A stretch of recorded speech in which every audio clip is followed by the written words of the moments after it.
Salut mes élèves! Aujourd'hui, on va continuer par les fonctions du tube digestif. On a déjà dit que dans la bouche, on a la mastication, où les aliments sont coupés par les dents et mélangés avec la salive, et déglutition, c'est-à-dire le passage des aliments de la bouche à l'œsophage.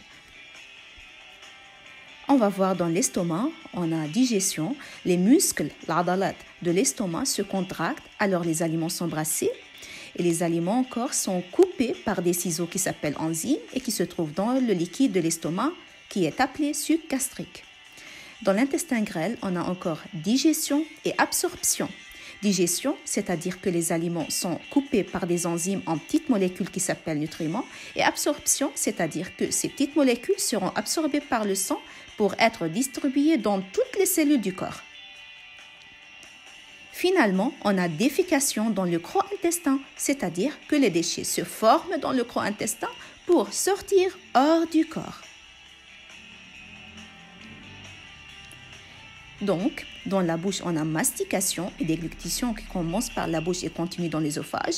On a digestion dans l'estomac, absorption dans l'intestin grêle et défécation dans le croc intestin. Maintenant, c'est le temps pour faire une petite application. Indiquer la fonction de chaque organe du tube digestif.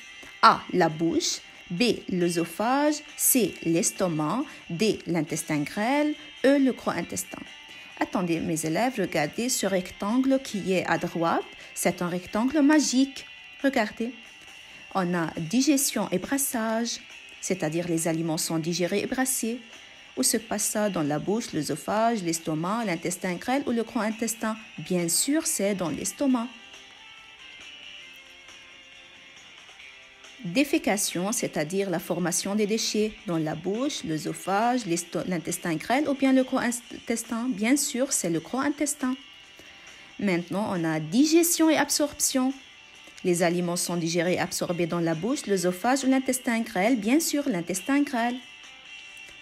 Maintenant, mastication et déglutition. Bien sûr, vous avez déjà étudié ça, c'est dans la bouche. Finalement, on a simple passage des aliments, c'est-à-dire c'est l'organe qui permet le passage des aliments d'un organe à un autre, qui est l'œsophage. S'il vous plaît, étudiez ça. Merci pour votre attention.